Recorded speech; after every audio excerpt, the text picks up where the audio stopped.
So today's Thursday night, which means we're going to do a blot and a half. We're starting tonight with Daf Ayin Vav, and we'll do halfway through Ayin Zayin. We'll finish at the bottom of Ayin Zayin and Aleph. Pretty smooth flowing, all things being equal. While we will be I'll certainly be explaining everything, a lot of this is a little just out of our norms. Like they're measuring shiurim, as we'll soon see, of things that you're allowed to carry and not carry based on what fits in a particular animal's mouth, a para versus a gamal versus a gedi. So we'll get to that in the Mishnah on the top of Ayin Vav. But right now we're going to be starting in the Mishnah on the bottom of Ayin Hey. The page is about 10 lines from the bottom of the page, maybe 12, and says the Mishnah as follows. Let's jump right in. The old klal acher amru. There's another klal that was made. We already made the klal gadol in the beginning of Perek klal gadol, which was on Ayin Gimel just a few blot ago. And here we have another klal. Kol hechsher lehatzniya, any item that is the type of item that you would hide, umatzniyan kamohu, and you'd hide it like it is. Rashi here points out it's speaking about in a particular shear, in a particular size, the hotzio b'Shabbos, and then you decide that you're going to carry it, chayev chatas alav. There you're going to be chayev chatas, namely something that's normal to carry. A regular item, run-of-the-mill item, whatever it may be, a sefer, something that's normal to carry, that you put it away in its own shear as it stands. And Rashi here points this out as well. The top Rashi in the Mishnah. So it's 5-6 lines from the bottom of the page. Rashi by that says Mos Nisan. Kol hechsher la'atzniya shehu min ha'asui letzarech adam. It's something that you'd normally use. Umatzniim kamohu. You would put it away like it is. Kamus zeh, this amount. So then back in our Mishnah, it says that you'd be chayev if you would have taken that out. Continues the Mishnah. Something that is not considered a normal item to carry out, to put away, something that you don't normally keep, let's say a wrapper, a piece of garbage. No one puts it away like that. Then the only person who would ever be chayev under the circumstances is the person himself who carries it out. Which is interesting because it's not to say that it's patur for everyone, because that guy's going to be chayev. But for me, not. I don't care about the garbage. That guy's carrying it out. He collects garbage. What can I say? That's his collection. So by him, he might be chayev. We'll see why this language is here shortly, because it will then preclude another shita in the Tanaim. And the Gemara here opens, kol hechsher la'atznio, anything that's a normal thing to hide, a normal thing to put away, to collect. What's a normal thing to keep in your house? So it says the Gemara, la'afuke mai. What does this come to preclude? What's not in this category? Rav Papa Amar la'afuke dam nida. This precludes a person who keeps dam nida in their house. What is this talking about? So l'chora is talking about like a badika cloth that has already been paskin done. So there's no need for it anymore. Before a badika cloth is paskin done, so then there's dam nida. You have a real shaila. Is the woman a nida? Is she not a nida? Very practical halacha l'maisa shailas. So that's the shita of Rav Papa, that after a badika cloth has been looked at, so then we don't consider that to be included in things that are normally kept in a house. No, he says that we're talking about something totally different, which is something that has an Isser Hana to it, which is wood that has been served for idol worship, and not say Asherah. So very, very, very different opinions, obviously. Dam Nida versus Asherah are drastically different. And the Gemara analyzes. Man Amar Dam Nida Kol Shekenat say Asherah. The one who says that Dam Nida is not included in that which is normal to keep in your house. So the one who holds that, Kol Sheken, he for sure also adds in Atzei Asherah. However, the reverse is not true. Man de Amar Atzei Asherah, the one who says that what the Mishnah means to exclude from the first category of chiyuv is an Atzei Asherah, a piece of an Asherah tree. So yes, to that would be considered excluded from the Mishnah. You'd be patur in such a case. Aval dam nida mitznale l'shunra. Apparently, it wasn't uncommon for the remnants of dam that were left over from a badika cloth or dam in any type of collection. It was given to a cat. Very strange diet to eat. The idach. What about the shita of Rav Papa? What does Rav Papa say about this whole thing about the dam nida and the shunra and the cat? Says the Gemara, idach. Rav Papa held kevan dechalsha lo mitznale, because it makes him weak. He would not keep it in his house. What is this talking about? This is more in the realms of the heebie-jeebie. This is not normal stuff. We're not familiar with this. Take a look at Rashi.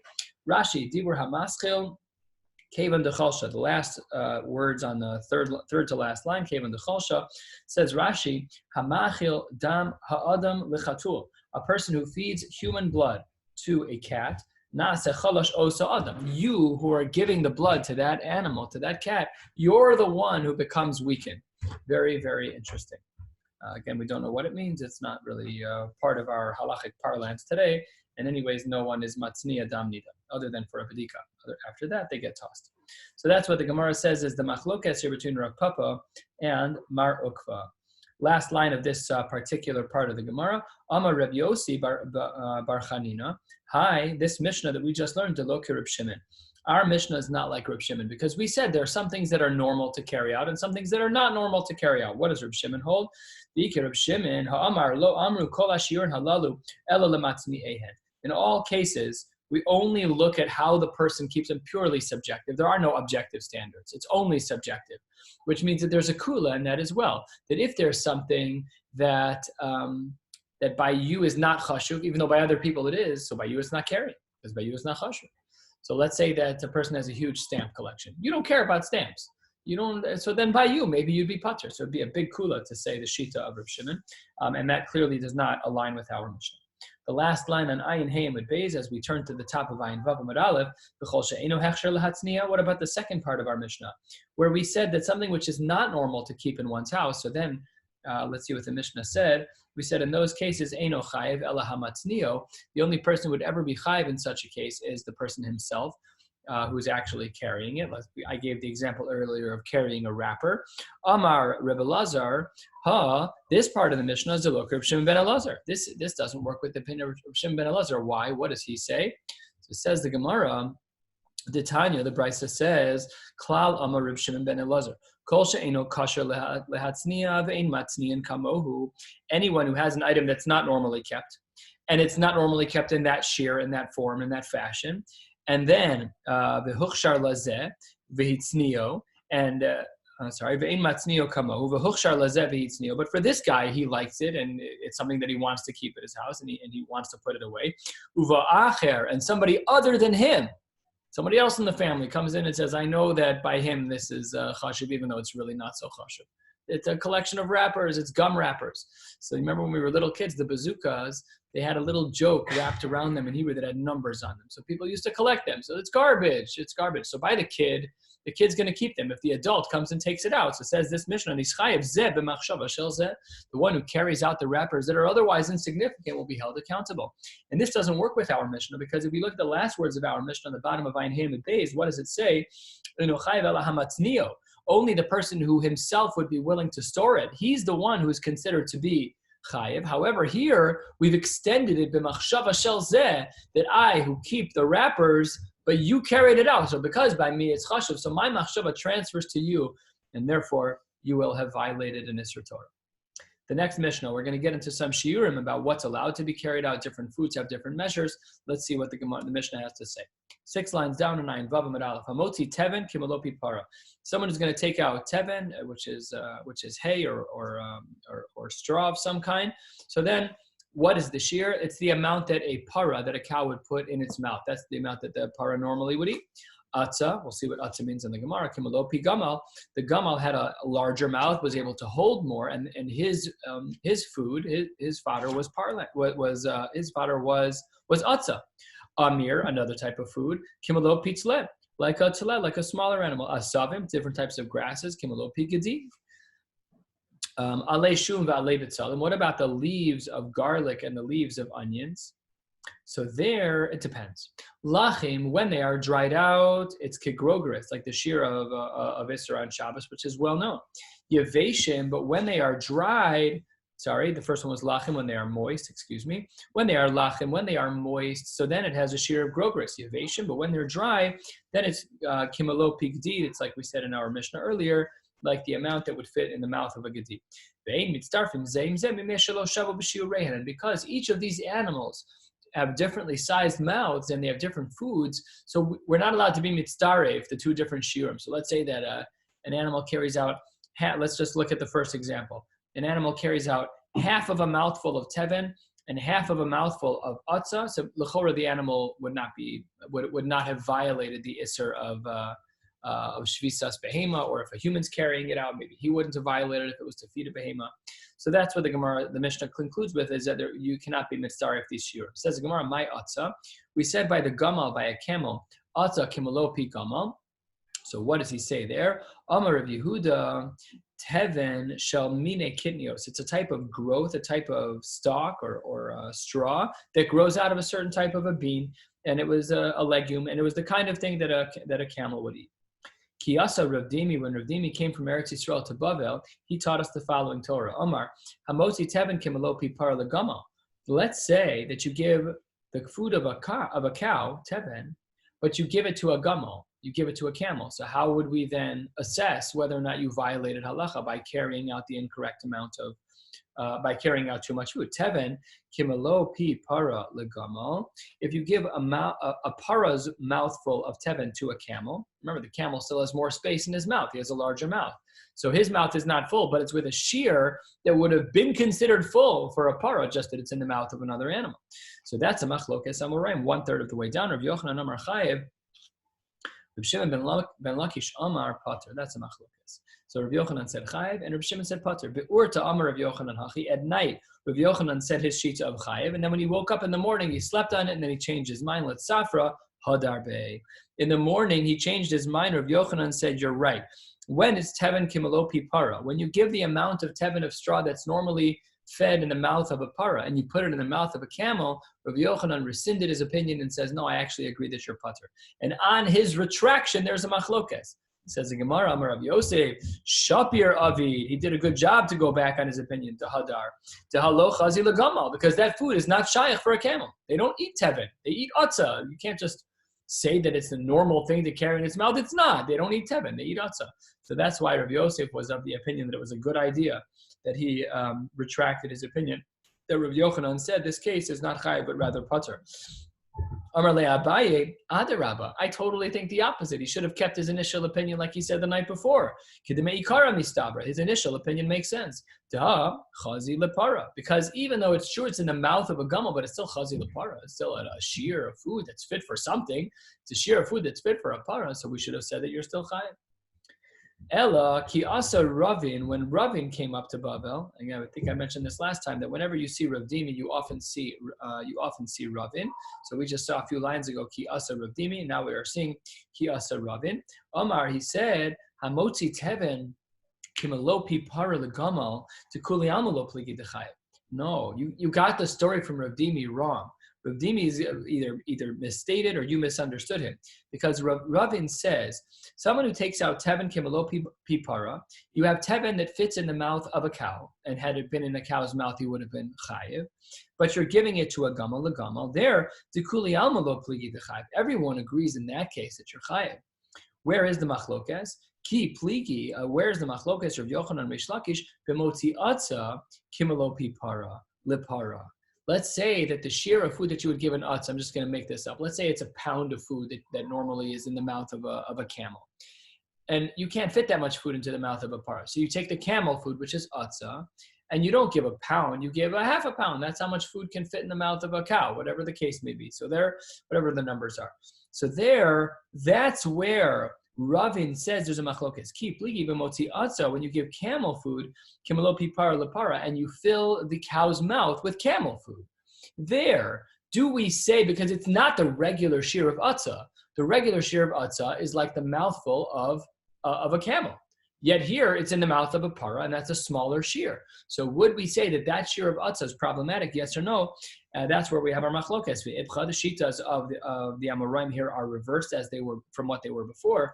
Itmar, here's what the Amoraim say. Rav Yochanan Amar Pater, Reish Lakish Amar Chaim. Here Rav Yochanan's lenient and Reish Lakish is Chaim. Rav Yochanan Amar Pater, halfway down, Rav Yochanan says, the reason why you're Pater in such a case is because achila al yedei hadchak lo shma achila. Because when you're eating something that's really not right, it's not your food, so then that's not called achila. Let's say a person had to eat something that was disgusting. A person had to eat dog food for whatever reason. That's lo shmei achila. That doesn't have the din of achila. Lamai nafkamina, potentially for chametz. Let's say a person says, eat chametz on Pesach or life and death, hareg ve'al yavor. So eat dog food. because that's lo shmei achila. It's disgusting. It has wheat in it, but it's achila yadei adchak, and that's lav shmei achila. That's the shita of Rav Yochanan. Reish Lakish Amar. Reish Lakish had a different approach to this, and this is why he said you're chayev. Reish Lakish Amar chayev because achila al yadei adchak shma achila. Because he said even if it's true that a para normally doesn't eat atzah, that a cow doesn't eat camel food, but he could. It's not his ideal meal, but he could swing it. It's fine. He can eat it. It's not what he wants, but he'll eat it. So therefore, Reish Lakish felt that even though it's true that you're giving atzah to a para, you're giving camel food to a para, and even though it's less than the shear of the gamal, because the gamal's mouth was bigger, afal pikem, the din is that we would have said that you're chayiv in such a case, according to Reish Lakish. We're at the two dots, just about 2/3 of the way down. Amir kimalo pitzle. We said this other type of food is like the amount that fits into the mouth of a tzle. Says the Gemara. Wait a minute, Vatanya. We have a brisa kigrogris. We have a different amount for a tzle. Answers the Gemara. Idi chad shiurahu. The amount of food that can fit in the mouth of a tzle is the same as a grogris, not a very large amount. What about alei shum ve'alei betzalim? There we said, quoting from our Mishnah Lachim Kigrogris, that if the leaves are moist, we have a shear of a grogris, v'yaveshim kimelo piagdi, and if it's dry, then it's the amount of food that can fit in the mouth of a gedi. And we said, we start from the same zevik nishalo shal b'shiurein. We also said that these things cannot join to one another because they have different shiurim. How does that work out? Amar Rav Yosef, Amar Rav Yosi b'Reb Chanina. You cannot make it more strict, but you are allowed to be mitzaref in one direction. The Rishonim here point out that you can be mitzaref in the direction of taking the food of a smaller shear and adding it into a larger shear. So let's say that we had teven, which we know is smaller because the mouth of a parah is smaller. So you have teven versus atzah. The shear for teven is smaller and atzah is larger. So if you have mostly teven and you add in a little bit, if you have mostly atzah, the larger shear, and you add in a little bit of teven, that's what the Gemara means here, is that's the kal. You can add the lighter one, the one that is a smaller shear, you can add that to the bigger shear, and that would be mitzdarif. However, if you reversed it, if you added atzah, the larger shear, to the smaller shear of teven, so there we would say you're not allowed to do that. So that's what the Gemara means. Asks the Gemara, really? You're allowed to combine things that don't have that don't have the same shear? We learned in a Mishnah, if you have a garment that's 3x3, and you have sackcloth that's 4x4, you have leather that's 5x5, you have a flax that's 6x6. What did we see there? We have a case where these things are mitzaref to each other. Why are these mitzaref to each other? Because all of them are shayich to generate tumas moshav, and therefore makes the Gemara the following view. Taima, the only reason why, listen to the language here, the only reason why these things of different shiurim were allowed to be mitzaref was because the ru'uyim l'tamei moshav. Aval ein ro'i l'tamei moshav lo. The only time we allow things of different shiurim to be mitzaref, at least from this Gemara, is when there's a greater idea, a greater cause, like tumas moshav. But our Mishnah is not like that. Our Mishnah, there's just different animals, different shiurim. So it says the Gemara, I hear your point, but don't worry, here is how we're going to answer the question. Omar Rava answers as we turn to the top of Ayin Vav Amud Beis, very close to the end of the parak. What is the Gemara's answer? Hachanami chazia ledugma.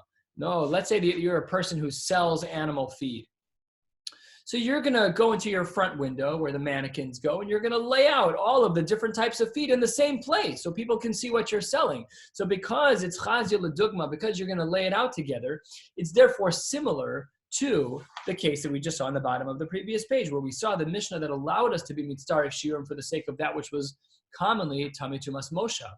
In other words, yes, it's correct. We don't typically join together shiurim that are different unless there's a greater cause. Otherwise, stam, we don't do it. And that's why in our case, we say that there is an allowance to combine them, because the people who sell fodder, who sell animal feed, they are going to put them all together in order to show people what they're selling. They're chazir l'dugma, and therefore there is that greater need, which allows for these things to be put together at the same time. And therefore, there are times that we allow for the shiur to be mitzaref.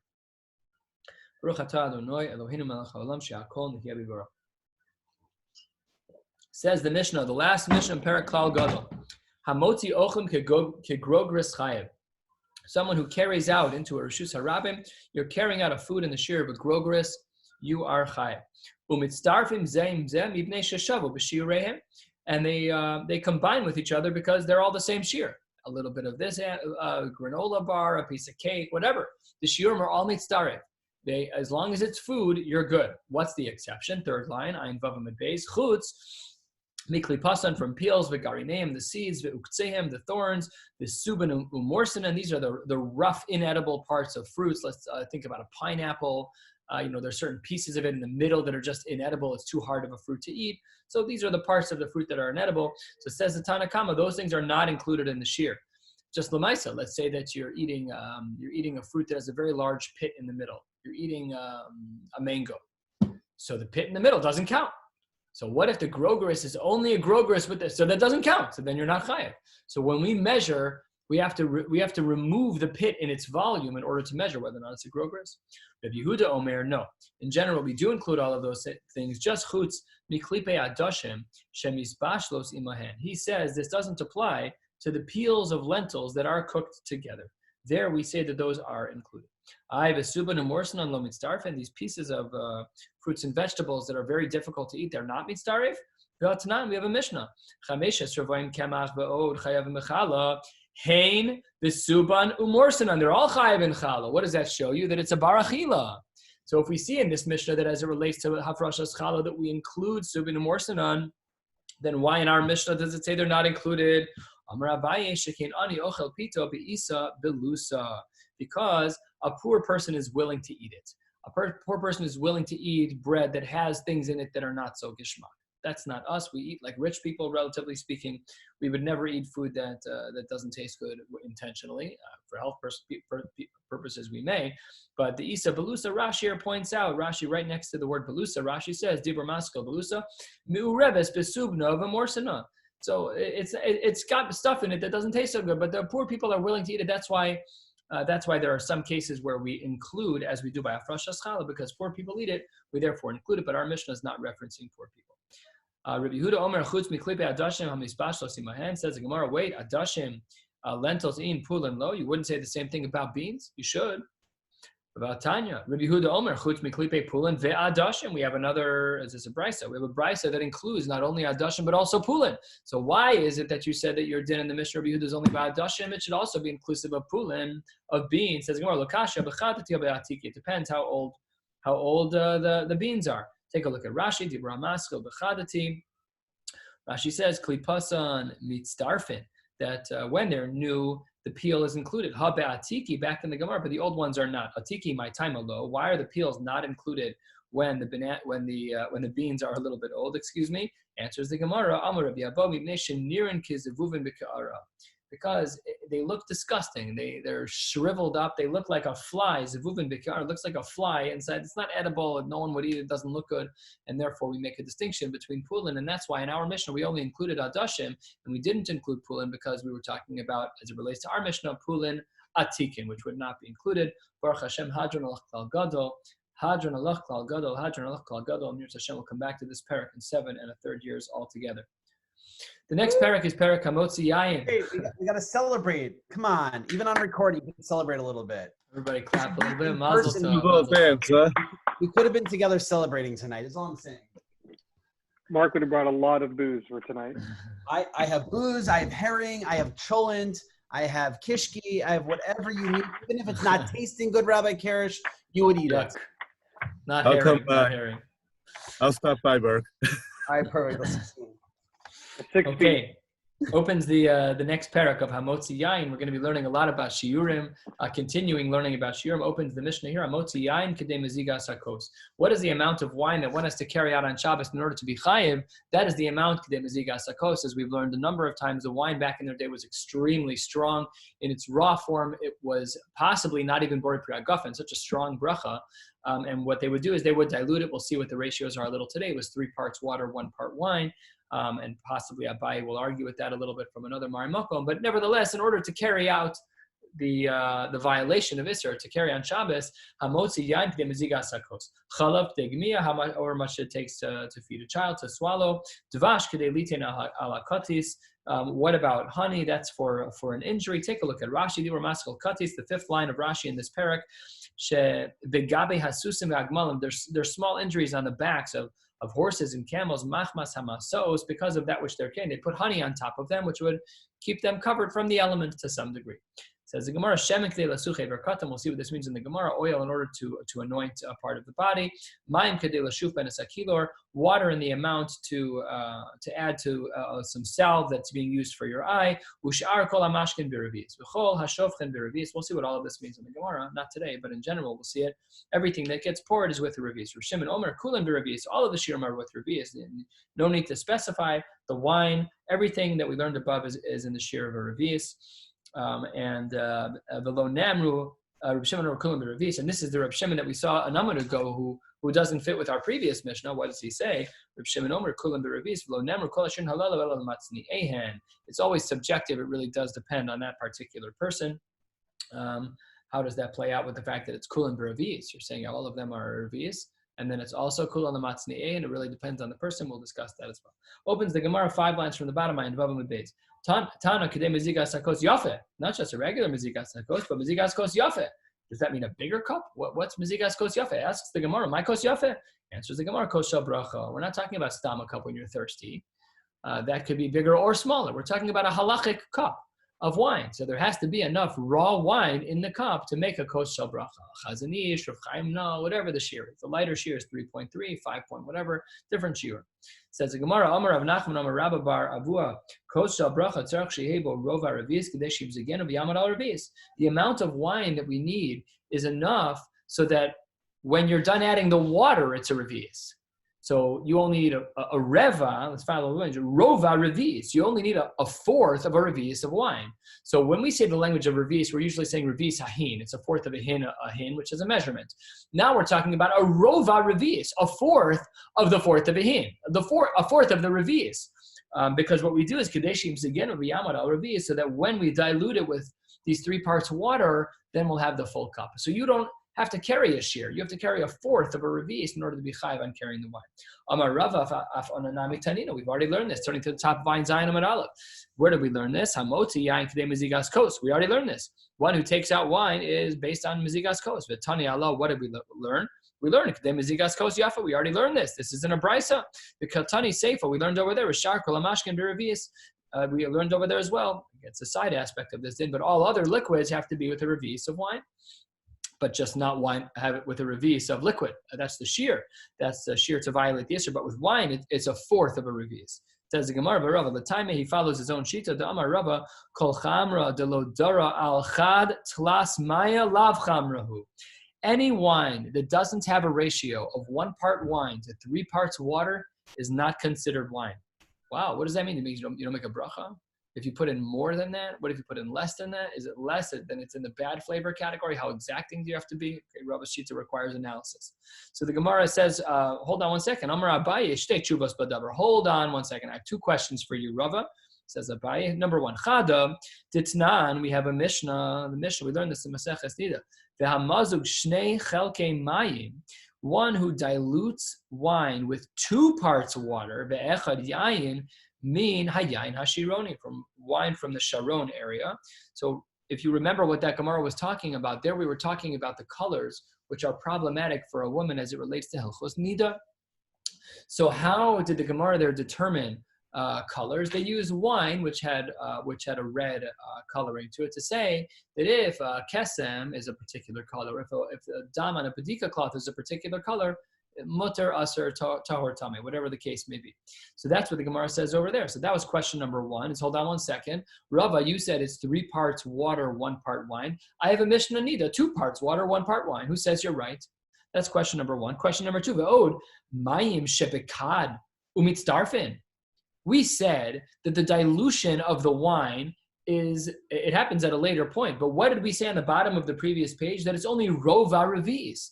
When Rava says that you're carrying out wine and you're going to be chayiv, you're carrying out a fourth of a revis. So says Abaye, all of the dilution water sitting in a pitcher. He says, his language is, I just lost it, hold on one second. Ve'od mayim shebekad. The water's still in the pitcher. Umitzdarfin. You're going to tell me that you're carrying a revius of wine? Get out of here. You're carrying a rova of revius of wine. How could you be chayiv just with the undiluted portion? It's not enough. It's not enough for the chiyuv. So says the Gemara, Amar le Rava. Rava says, Ha dika amris, your first argument of shnei chelkei mayim ve'echad yayin min hayayin hashironi. You wanted to argue that we can learn from the Mishnah, nida, 2 parts water, 1 part wine. And therefore I'm wrong. Abai says to Rava, therefore you think I'm wrong in that really I said 3 parts water, 1 part wine. Says Rava, that's crazy. Yain ashironi lechud derafi. The reason over there why they made that water with such a dilution is because that's how the wine is drunk. It's nothing. Just the way the wine is, people drink it. It's a weaker flavor. It doesn't need as much wine, so we put in it doesn't need as much water. So that wine, even in the raw form, was less strong. So we don't need 3 parts of water to 1 part of wine. It doesn't have to be 25% wine. It can be 33% wine and be just perfectly flavored. Inami, another answer, says Rava, is Hasam over there by the Yain Hashironi. What were we talking about over there? We were talking about matching a color for the sake of a bedika cloth, for the sake of a kesem. So there, Hasam Mishum Chazusa, we have to look and see what the color is. And over there, what was the shear? The shear was 2 parts of water to 1 part of wine. That will yield the color that we can use as a litmus test to say tahor tameh. So one has nothing to do with the other. We're not talking about this aval l'taima baitfe, but for good flavor, maybe you do need 3 parts to 1. So there he rejects Abai on the first count. And as to your second question, you argued that the dilution water was still sitting in the pitcher, that all that I'm carrying is 1/4 of a revius, and all the dilution water is not in the same cup, and you're telling me I'm chayiv. Le'inyan Shabbos midi d'chashiv. As it relates to Shabbos, we need that which has the status of chashivus, and that we have the hanami hachashiv. Even here, even though it's still undiluted, and it's only 25% of the resulting drink. It's not even a kosher bracha yet, but it will be. It's the quarter of the Revi Sahin, Afal Pikain, because there's a chashivus by Shabbos. So therefore, it is considered chashiv, and Rava still holds that you be chayiv for carrying out 1/4 of a Revi Sahin of wine on Shabbos. This is the last sugya that we're going to be learning tonight, which will bring us down to 3 lines to the bottom of the page. Tana, we learned in the Tanaim, Yavesh Bekizayis. This is talking about wine. If you have wine that's congealed, then the shear of Isser, of carrying on Shabbos, is in a kazayis. It's a solid now, so we change our shear. Where did we learn about congealed wine? In Maseches Tamid, we learned about the pirchei kihuna would be lowered down, according to some, would be lowered down into this vat to be able to remove the congealed wine from all of the wine that was poured on the mizbeach. There was, if you remember the pictures there were like small holes in the mizbeach that the wine would drip down, and at some point it would just congeal. Enough would evaporate that it would begin to congeal. So here, Diri Reb Nassan was of the opinion that in order to violate the Isser Shabbos of carrying wine, dried congealed wine on Shabbos, it's in the shear of a kazais. Amar Rabbi Yosef, the Amora says that Reb Nassan, Rabbi Yossi, Rabbi Yehuda, Amru Davar Echad. These 2 great Tanaim, Reb Nassan and Rabbi Yossi, Rabbi Yehuda, they said the same exact thing. What did they say? Reb Nassan had the Amran, that the shear of congealed wine is in a kazayis, like we just saw.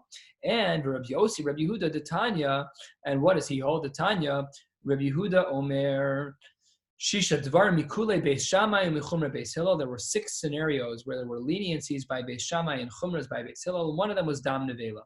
What's the Shaila and discussion about Dam Nevela? So if there's an animal that's an Nevela, he's an Avatuma. That's true of the flesh and bones of the animal. Do we treat the blood the same way? Yes, no, or maybe. That's a machlokas between Beis Shammai and Beis Hillel. And as we pointed out, these are cases where Beis Shammai was the mekil. Beis Shammai mitaharin. He says that the blood is mitahir. In other words, it doesn't have the status of an avhatuma. Mashein kenu Beis Hillel mitam. And he says, yes, it does. Amar Rabbi Yossi Rabbi Yehuda. Av kshetimu Beis Hillel. Even when Beis Hillel said that the dam nevela is treated like an avhatuma, lo timu ela bedam sheyesh bo revi'is. We only said that that's true in the name of Beis Hillel, that the blood is treated like an avatuma when there's a revius of that blood, because when it congeals, it can become a kazayis, and the kazayis is the shear of avatuma. The liquid really isn't, but be'etzem, Beis Hillel is saying it was because that shear of blood will then congeal into a kazayis, so therefore it's going to have the status of avatuma. So that's the Gemara's recommendation. Rav Yosef said he said maybe Rabbi Nassan and Rabbi Yossi are saying the same thing. Rabbi Nassan from what we just said about the wine, and Rabbi Yossi, Rabbi Yehuda from the case of the congealed blood. Says the Gemara, Amar Abai Dilma Lohi. Maybe your comparison is not correct between the two. One's talking about blood and one's talking about wine, and maybe they're not the same. Adkan, maybe Adkan lo ka'amar Rabbi Nassan. Maybe Rabbi Nassan, who said that the shear of congealed wine that would lead to chiyuv is kezayis. Hacha debai revis, because you need a revis of wine. Ela biyayin de kolish, because wine is a thinner, very fluid type of liquid. Aval bedam, but with blood, the samich, which is much thicker, especially as it dries out, it's much more quick to congeal. Lo by revis. Maybe in order to get to a kazaish, you don't even need that amount of blood. Maybe you'll get there with a smaller amount of blood. Inami, or another svara. Ad kan lo ka'ama Rabbi Yossi, Rabbi Yehuda hasam de kazayis, sagi le revis, elabedam de samich. Maybe Rabbi Yossi, Rabbi Yehuda was the one who we're going to focus on.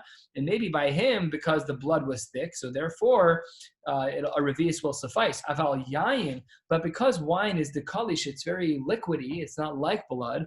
So therefore, kizayis have a yoser mi revis. To result in a kizayis of dried wine, you might need more than the shear of a kizayis. And if that's true, then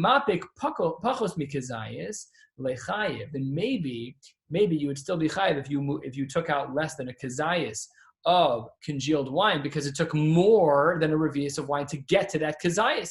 And then one could be chayiv in such a case. And if that's the case, Abaye then rejects the comparison that Rav Yosef makes to assume an equivalence between Rav Nassan, who was talking about congealed wine, and Rabbi Yossi, Rabbi Yehuda, who is talking about congealed blood. And we'll stop here for tonight. We're going to be learning a blot and a half as well, Motzei Shabbos.